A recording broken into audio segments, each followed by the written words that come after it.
So what's up, guys? How you doing? It's your boy Bitcoin Rodney coming to you guys, but actually the real Bitcoin Rodney coming to you guys straight from the basement. And I'm here today to introduce you guys to a brand new, exciting platform that we call Cloud Token.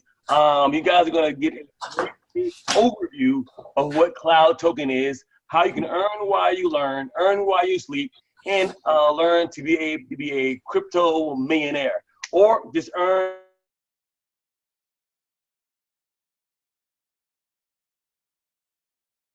And guess what? Ronald Aai just popped in on my messenger. Hold on a second.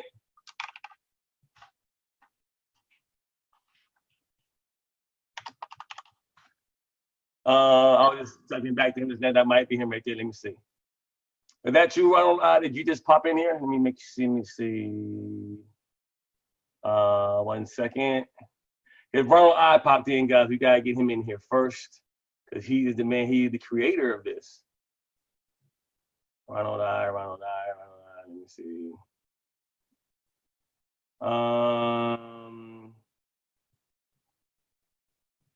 Well, if he's not in, he will be in a few minutes. Okay, so Cian, I just talked to Ronald Aai on the chat just now, and he's about to pop in here. So, awesome. You heard me? Yeah. All right, cool. Can you hear me okay? Yeah, I hear you just fine. I'm gonna tell him to let me know so he pops in. Hold on a second. Please let me know as soon as you pop in. All right, great. There we go. Uh-oh, is that him that popped in just now? Let's see.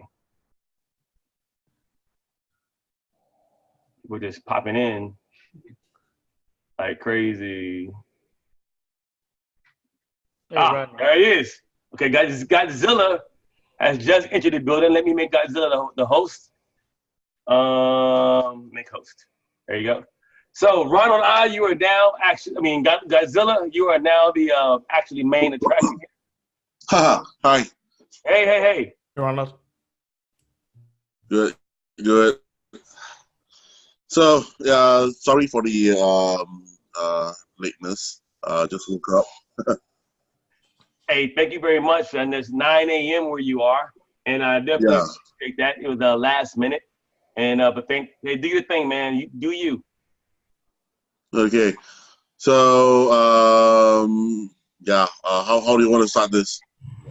Ronald, we're just getting started. We're giving an overview of what Cloud Token is, how it is different than everything else that's out there, or anything they may have gotten in trouble with before or scared of before. They want to know the difference and how they can earn right now. So you can definitely go out there and tell us, your rendition of why it's great. Mm-hmm. Okay, so for those that is new with Cloud Token or CT, as you want to call it, it's simple. Okay, we are not an ICO. There's no way you can actually buy the tokens. There's no token allocation, which means that the people that is actually started or have actually designed the system itself, we didn't get any CTOs in advance. So like you, we have to actually build our own tree to actually get the tokens. We have to actually invest our own money in Jarvis at the moment to actually get the same number of CTOs that you're getting. Like you as well, we need to build our own affiliates to actually gain the community payout and also the group payout as well. So it is a fair game, even for the people that is actually doing the actual project. So because since we are also the same level as you guys are, okay, of course we will think about how to make this system to be as transparent as possible, so that everybody can be assured that what we are doing and where we are. Okay, so that's why I've been really forward with what our plans are and what we're doing. So basically, the idea of CT is very simple. We want to become a global wallet that is able to be used anywhere around the world with any merchant. So we want to become the biggest payment network on the mobile around the world. And to do so, actually, there are a lot of things that we need to do. And one of it is actually to get a lot of users, right? Or a lot of partners, a lot of members, which is you guys. And we thought about it, how to achieve this. And one of the easiest way is to actually get back from the system itself. But there are many, many ways actually to do this, especially with crypto itself. Actually having your crypto grow is not uncommon thing. Okay, there are many ways that's able to do it now. Well, if you were to hold your crypto assets in the wallet itself, okay, well, it will grow, but it depends on the market itself, which is really passive way of getting any income that way. So what we try to do then is to actually take a pool of this assets to actually help do the trading. And do that itself, we have actually written a AI robot, which is also nothing very new in the market, because AI bots in the crypto trading world and in the forex world and in the share trading world or stock trading world, it's also very common. Okay, so we actually written our own bot with our own strategy, okay, which is called the Room, to actually do the trading. The Room's trading strategy is very different than the other robots because of one simple thing. Most of the robots, they actually take in the value of the crypto. They will always try to buy things which are low and sell when it's high.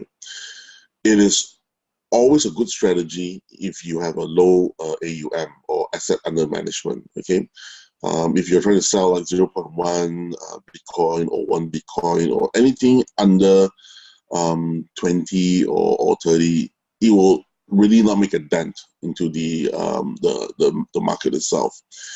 And most of the strategies that involve large AUMs, things that is like 1,000 Bitcoins or so, normally the strategy for these guys are to do it in multiple high frequent trades.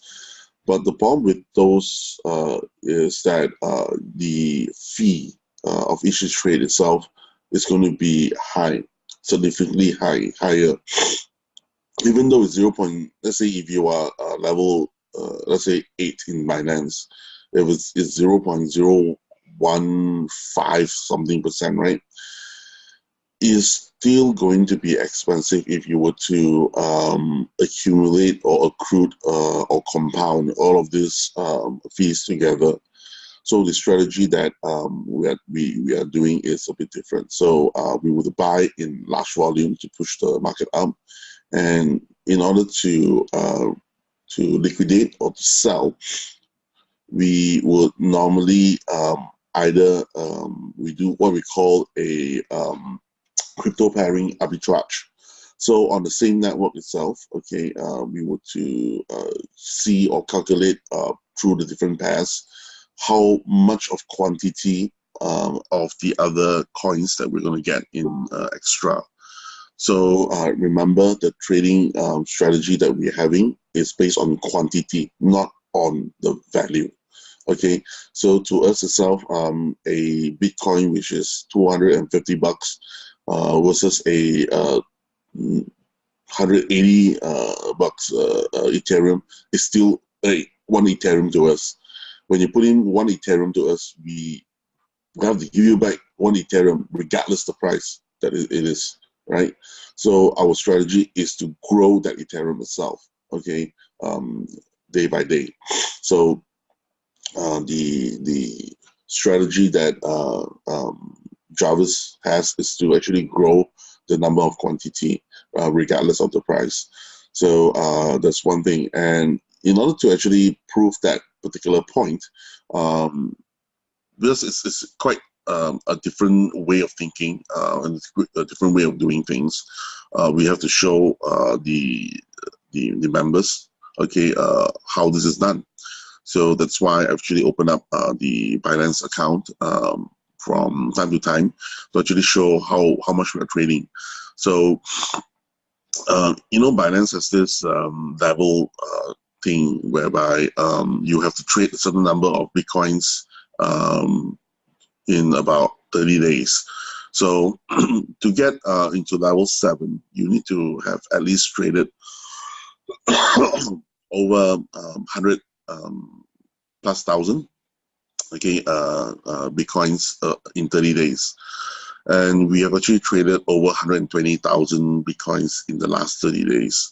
So that's a huge amount. So how can you actually trade that much? So you're talking about 4,000 Bitcoins to 5,000 Bitcoins a day in average to actually get that particular level. And if you were to look at the market on the last 2 weeks, right, you will note that you will notice that it actually went from a high point of 13K. It dropped down to a low point, maybe 8,008, and then it went back up again now to about now it's about 11,000 something, right? So when you look at the market itself, there are 4 ways of categorizing the market. Okay, the direction whether it's pointing up, the direction whether it's pointing down. But normally people will always look at which direction it is. It's either going up or going down, right? But we don't look at the direction itself because in any direction we have to trade, all right? That's the only bad thing about doing it with the quantity. We are looking at whether it's a sideways market or whether it's a volatile market. So volatility is our friend, regardless of whether it's up or down. Okay. Now, if it's sideways, which means that it's very stable, it means it's just a line up like this or a line up like this, right?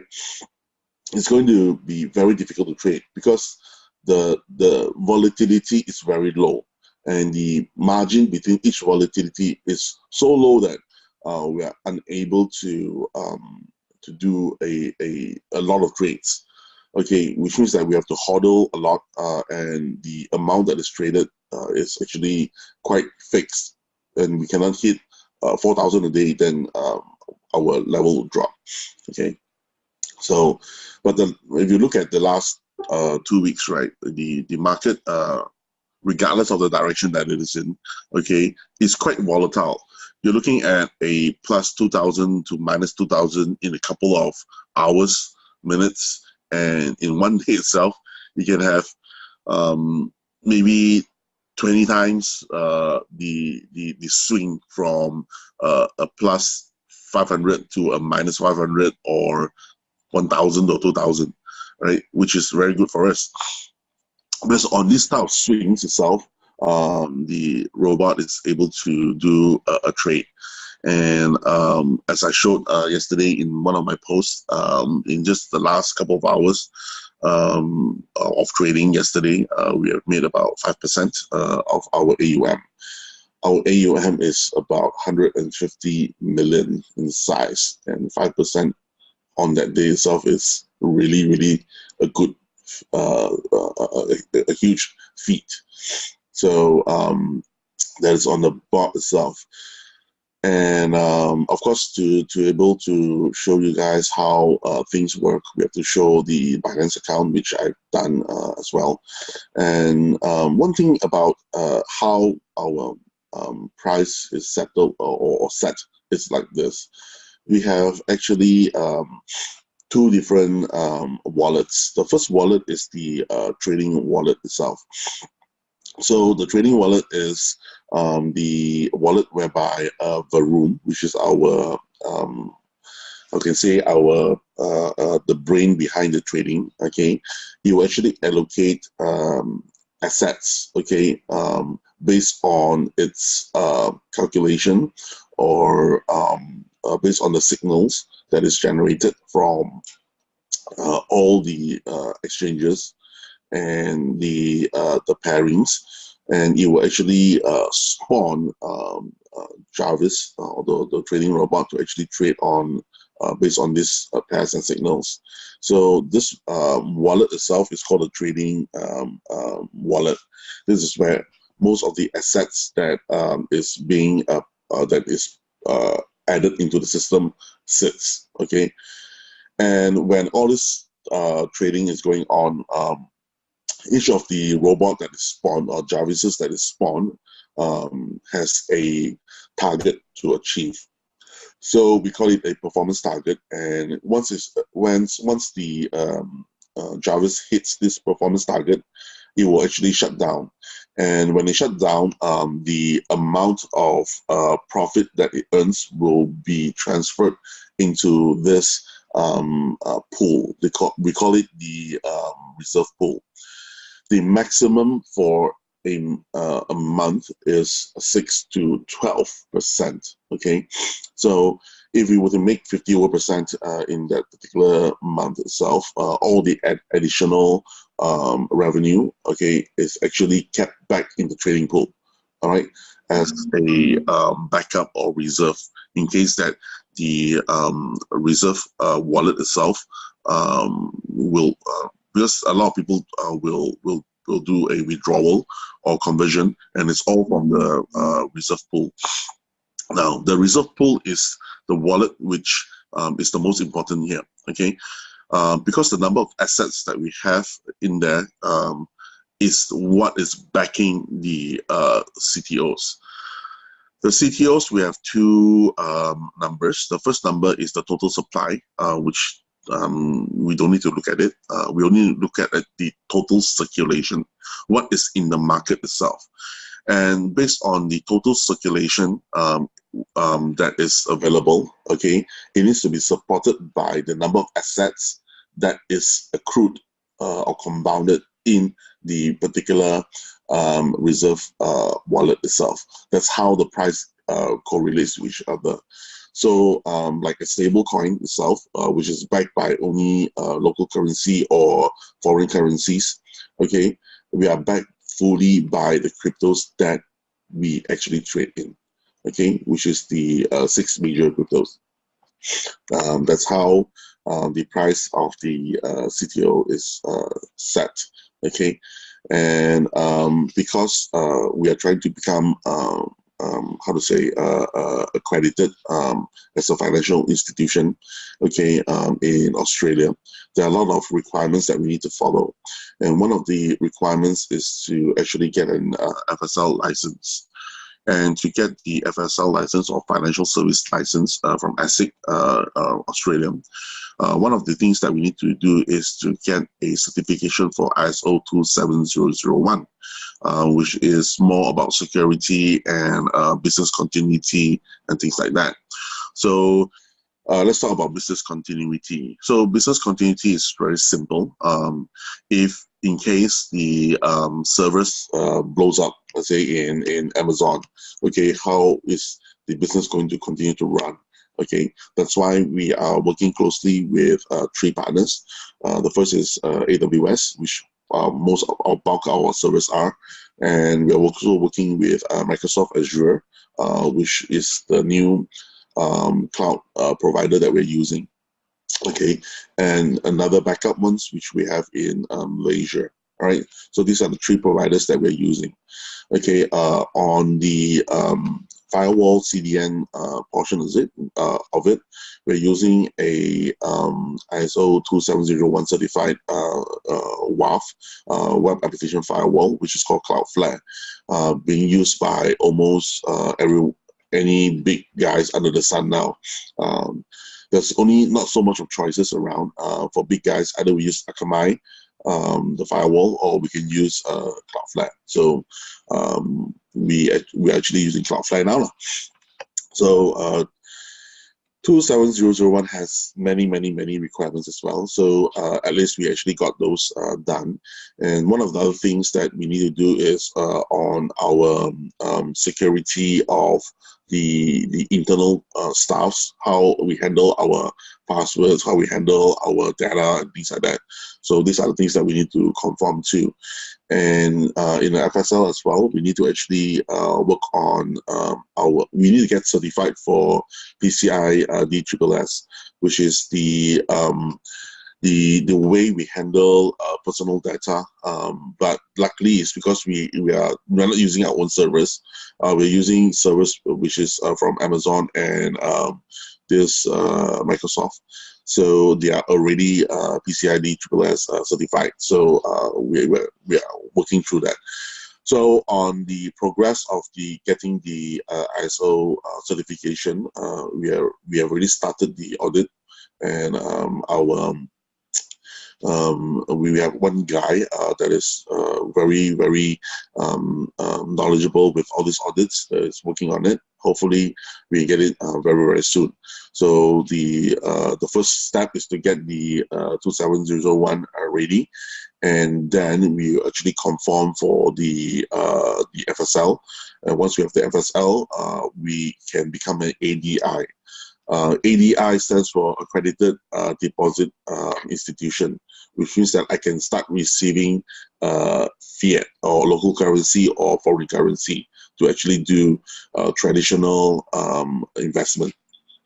Okay, so even though if you are a ADI in Australia, it doesn't mean that we can actually do crypto to fiat swap or they become a liquidity provider.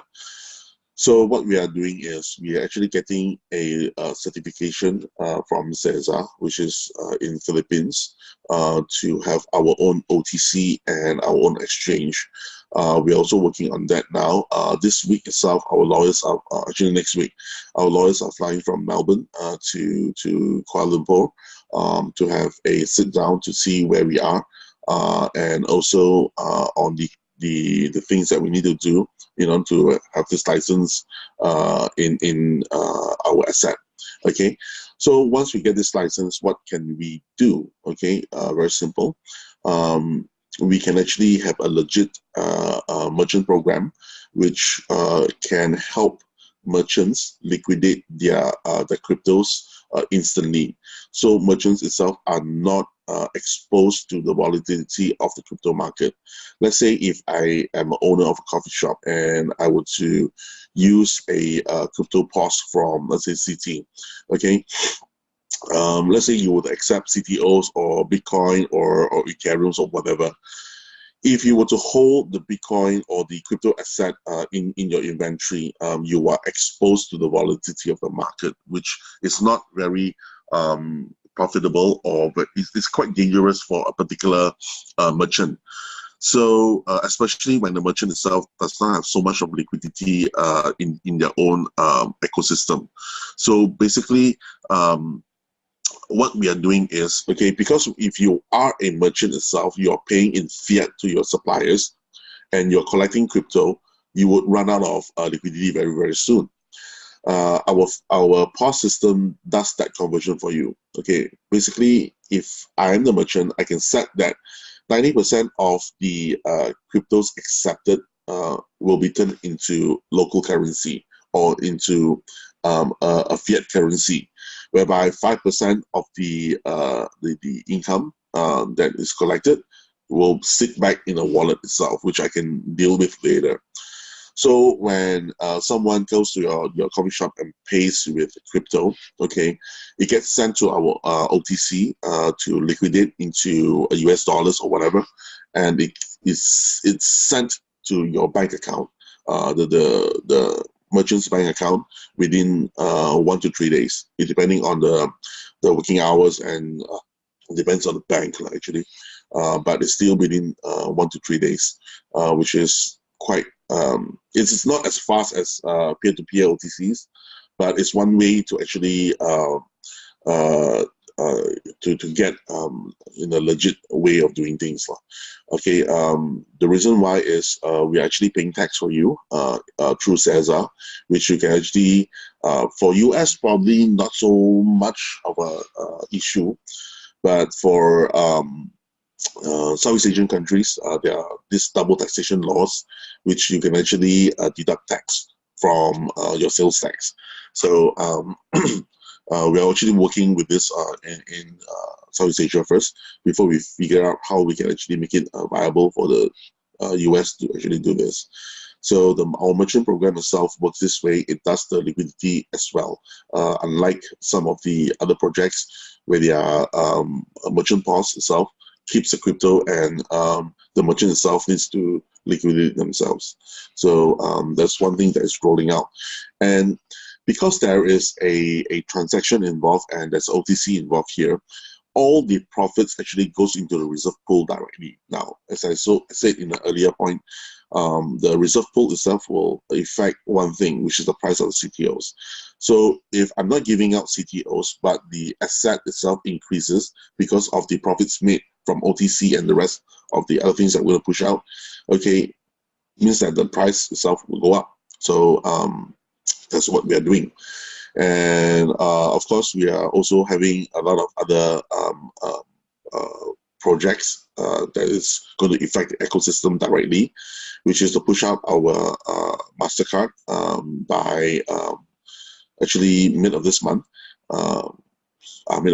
Yes. We're going to send about 200 cards to the C-Force, and they're going to test it out. So basically, we test with the C-Force to gather any kind of feedback that they might have, okay, and we will fix this, and by October, whereby when we have this KL celebration event, before that, anyone can actually apply for the card, okay, I mean, C2s and above can apply for the card, and you will get the card during that event itself. So the prepaid card itself works this way, unlike 10x or MCO cards, whereby you have to sell the cryptos directly in order to get into fiat to fund the particular card. In our case, all the cards are pre-funded, which means that they already have the fiat in these cards. They are just only not enabled for the holder. So the holder itself needs to take CTO itself, okay, and use it as a collateral, okay. So you take your CTOs, you lock it in as a collateral, and when you use the fiat, we will draw down from the CTO itself, okay.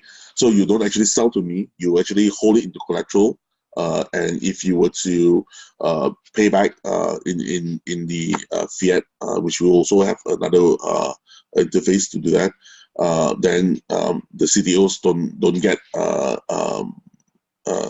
how to say converted or get returned to the system.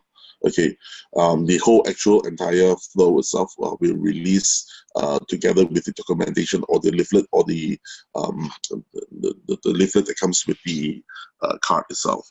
Okay, the way we're doing it is a bit different now. It's not a buying and selling process, which is very taboo to either Visa or Master or JCB or UnionPay. Okay. So we have the card system, and then we are also pushing out our cloud SIM. So the cloud SIM itself is a regular SIM card that is, we have actually strike a agreement with about 8 carriers in 8 different countries to provide a automatic roaming provisioning. So that, let's say, for example, if you were to put this SIM card into your phone and let's say you were in the Philippines, you will be able to use the package. And if you were to travel to, let's say, Thailand, okay, in a normal case, your local SIM card, you will actually enable the roaming. But our cards itself, we will still use back your package. Each person is given a choice, 3 type packages, 1 gig, 2 gigs and 3 gigs. Okay, for 1 week. I think that's quite sufficient for high bandwidth users, right? So let's say if you opt for a 3 gig package and you travel to, let's say, 2 or 3 different countries, that's it. You don't need to pay for any roaming. You just draw down from the data that you have. So that's our cloud SIM. And the earnings that we have from the cloud SIM itself directly goes into the reserve pool, which will affect the price of the CTOs as well. So the cloud SIMs are free, given free at the event, only at the event, okay? We have no plans to actually sell it yet because we want to test out with the 10,000 cards that we have to see if there's any issues or in which country it's not working, and also to get data on which countries most of our members are taking it to, so that we can actually talk to or negotiate a good data package for that particular country and with that particular carrier. Our goal is to cover all 148 countries that our members are in, but some countries are really, really expensive, like Cambodia, Japan, some parts of the Africa, and some parts of Europe. Some carriers, they are really expensive. So we're trying to work out a blanket deal with all these carriers to actually let our members take this card anywhere in the world to be able to access this, to access our wallet. Okay, and so one of the reasons that we actually push out the cloud SIM is that because in China itself, most of the things are blocked by the firewall, and by using the SIM itself, they don't need to use VPN. It's directly bypassing a VPN and to our servers. So that's one thing good for the Chinese. For other countries like India itself, it's going to be really, really cool. But one thing you can't compare is the price. Those local SIM cards, their prices are always cheaper, right? But our cloud SIM itself is not really that expensive as well. We are also very competitive in pricing. So we'll reveal more of the pricing and the category and all of the packages really soon. Okay. Of course, when you get it, when you get the SIMs during the event, the information will all be there, and I'll actually share more of this in the coming weeks. So these are some of the big ticket items that we're pushing out, but we are also pushing out several new projects because, as I said in many of my interviews, Jarvis itself has a limit of how much you can trade. So we are introducing a block program by the end of the year, whereby we're going to put a limit on how much participation into Jarvis that's going to happen. A lot of members or partners, are worried that, hey, how can I grow my network if there's a limit onto Jarvis itself? Okay, but don't worry, because more projects are coming out. We figure out that in Jarvis itself, there are 3 classes of users. Okay, the first class of users are the users whereby they pool a lot of resources together. For example, just to qualify for Jarvis, it's 500 USDT, and a lot of the developing countries like India, a lot of them can't afford 500, so they take like 2 or 3 person to form an account to actually fund the account itself. And that itself is a bit troublesome because we don't actually tell them how much they split and how much you can get back and things like that. And so what we did was we classified all this as a low income group or low investment group or low participation group. The middle ones are the ones that puts in 500 to 5,000, 10,000, and the rest of it are the higher grades. So I said before that we are moving the whales out using the Friday project so that we don't burn too much CTOs. Now we're actually covering the bottom portion by introducing a new passive way of earning CTOs. So it will be open up to, it's very low participation. I mean, you just need anything less than about 100 USDTs, or maybe 50 or less USDT, in order to participate for the new project that we might be pushing out before October. Okay, so more things are coming out on the project side. A passive project and another active project, which is to have another alternative for Jarvis itself, something like Jarvis, but it's alternative that can give you a very steady income, okay, or revenue. So a lot of these things are coming up. I shared yesterday in my Facebook on one of these projects, whereby more details will come out soon.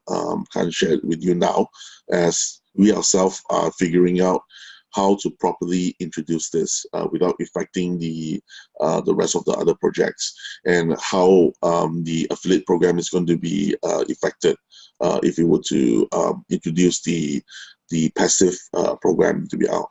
So we are all working on all of this. The office is the office in KL, or the experience center in KL, is coming along well.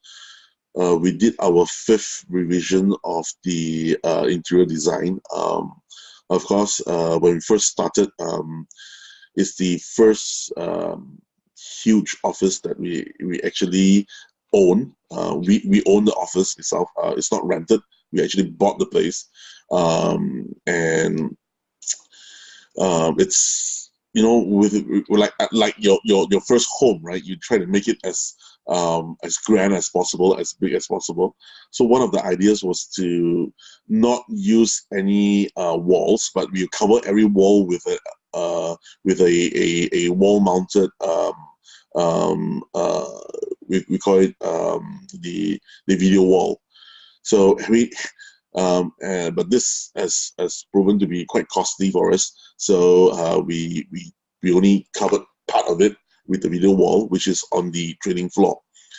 So the training floor itself will have a slight angled LED wall, okay, whereby we're going to shoot 24 hours through IP cam, through either YouTube or whatever. So all the partners are able to see live training on our training floors through all the 32 different exchanges, all the 200 different bots, and all the 4 accounts that we have. It's all going to be listed down there. 24/7, you can just pull it up. We're trying to make the IP camera as clear as possible so everybody can see what is going on from there. Okay. We have seriously not thought this through, but this is what we plan to do, to actually show the live training. Okay. And the office itself is progressing well now. We released some of the photos of the progress itself. As I said, the 5th revision approved the changes, and hopefully everything will be ready by September, the 1st week of September. So if it completes by the 1st week of September, we can move in probably in the mid of September. The event itself is in October, so it will be a celebration event. So it's a huge space, 4.5K square feet. So it can host about 50, 60 people. That is inclusive of our developers, our traders, the media people, and yeah, of course, the brains behind the system itself. It's all going to be there. Any members, which is C4, C3 and C4 above, can actually make a booking to come and visit the office anytime.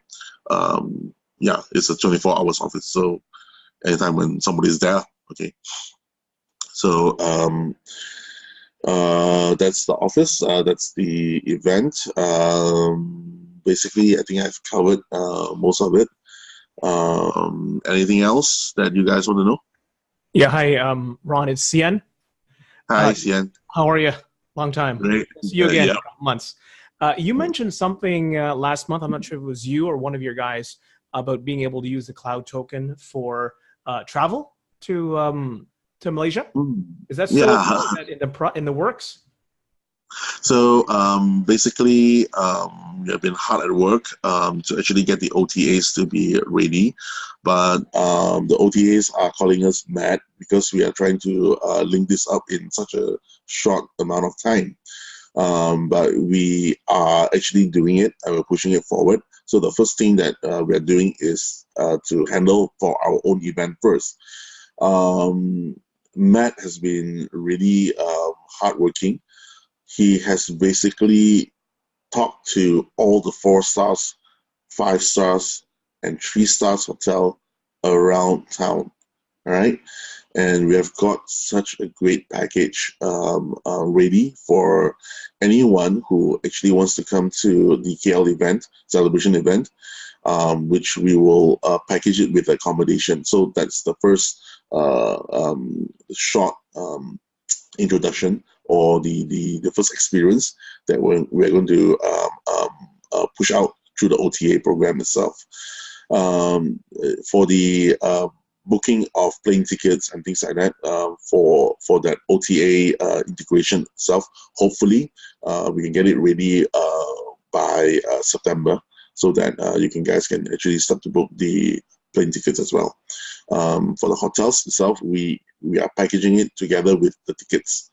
So there will be one event, many packages, and many tiers of the hotels that you can choose from, which is going to be cheaper than anything that even a level 2 booking.com member will get. It will be lower than that. Yeah. Awesome. Thank you. That's very, very exciting, man. And Ronald, man, you really had a mouthful. You said a whole lot. You've definitely gone through more than what I expected, which I should have known, from a guy like yourself. So where can we find more information about this actual event in Kuala Lumpur, Malaysia? Is it on the app, or is there a website we can go to start preparing for this actual event? We are finishing up the ticketing event module. We already finished the back end, but there are more things to change because we're getting more requirements from the hotels to know more about the guests. So that, for example, are you coming in as a single or you a double bed? Do you need additional assistance? For example, do you need a translator? Do you need this and do you need that? So a lot of these are set into consideration, and we are trying to build this into the ticketing app itself, so that you can actually choose. We are trying to keep things as simple as possible to make it not so tedious. So it's like 3 clicks and type in your name and boom, you can get a ticket. So basically, we're trying to do something like that. Yeah. So by this end of this week or soon, we know that sometimes you guys need more time, right? Like a month and a half or 2 months to actually prepare yourself to come for the event. So we are trying to get this up as soon as possible. So worst come to worst, what I told Matt was, okay, we're going to use Google Docs for this, and everybody just put in your name and your account number, and we'll just deduct CDOs from you. Right. The worst comes to worst. I wanted to also ask you, while I guess we have everybody here who is watching.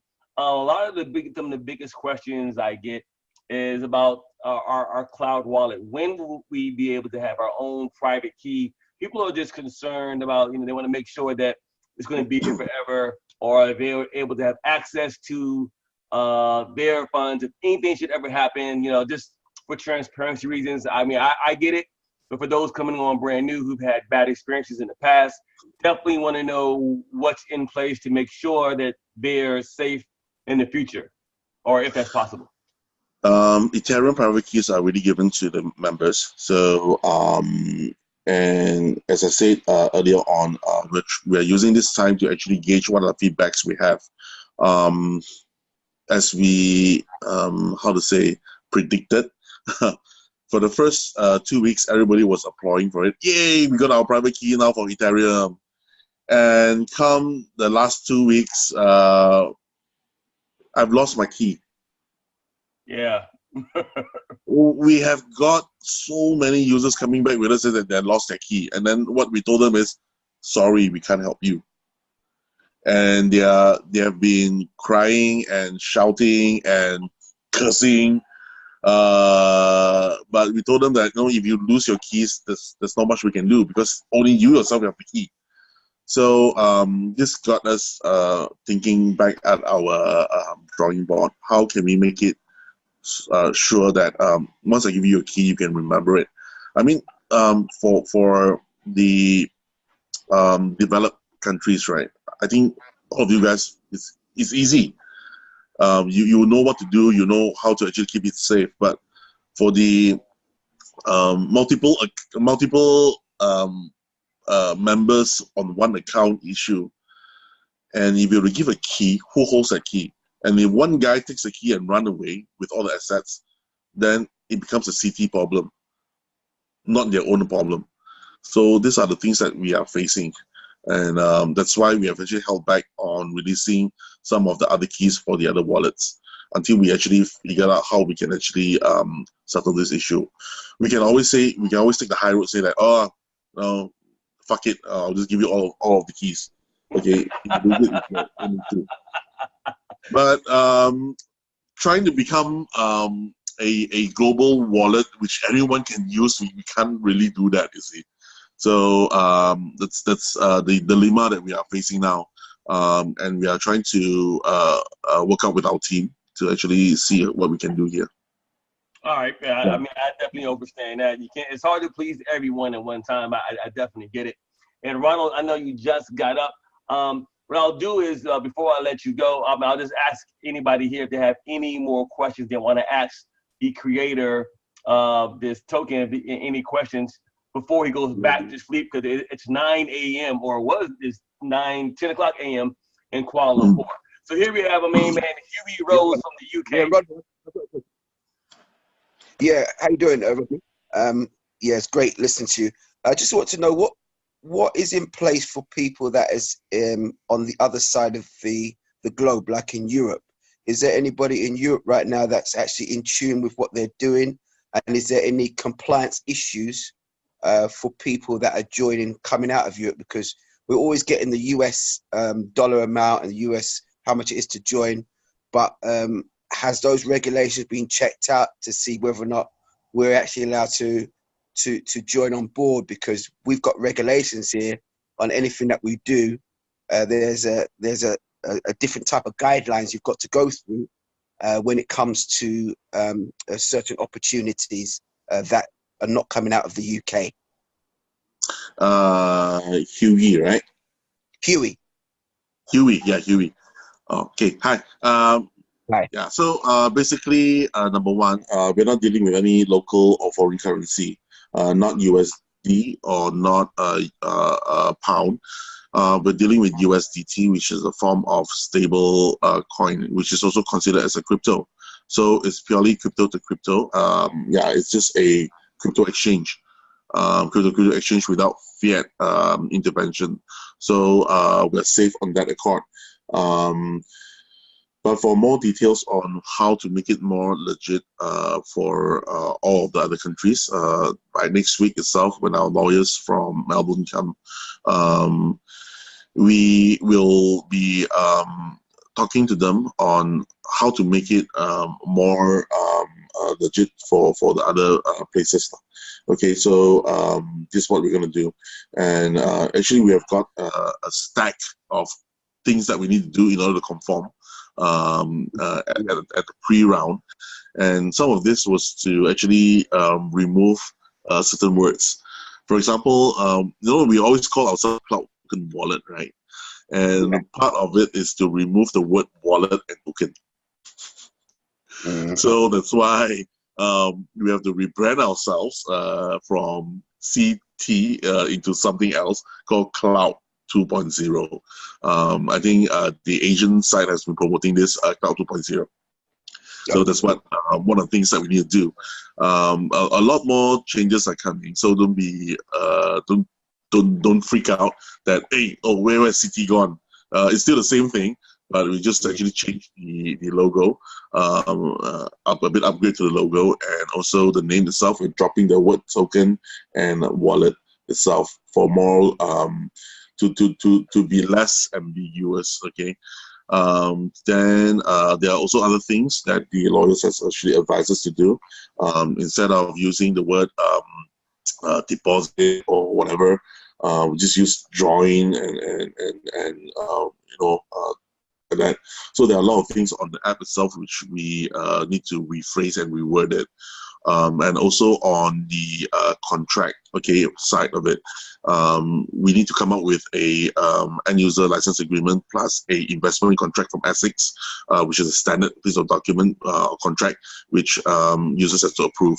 So these are the things that we are adding in place in the coming weeks before the actual event itself. Mm-hmm. And where's the event going to be?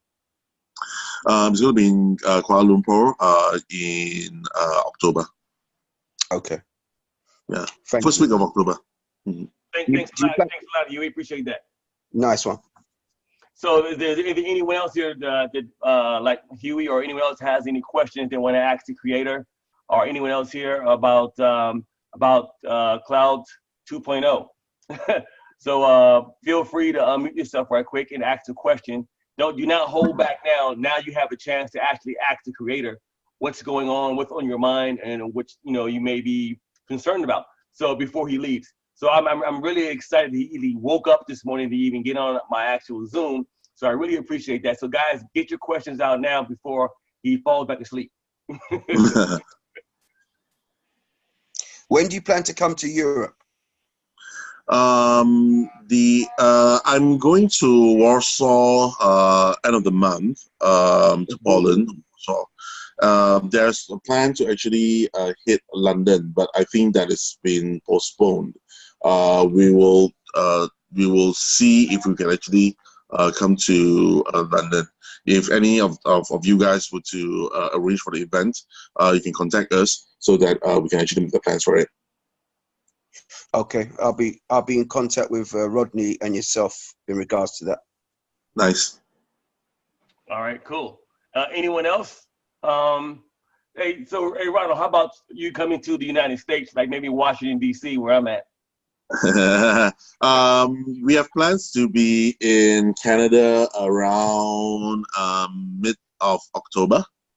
November, sorry, it's November. I don't know, November, October, can't remember. Luigi is actually doing that event. Yeah. In Canada, okay. Canada's not, I don't think Canada's a part of the U.S. yet, but somewhere it's definitely close. Hey. Yeah.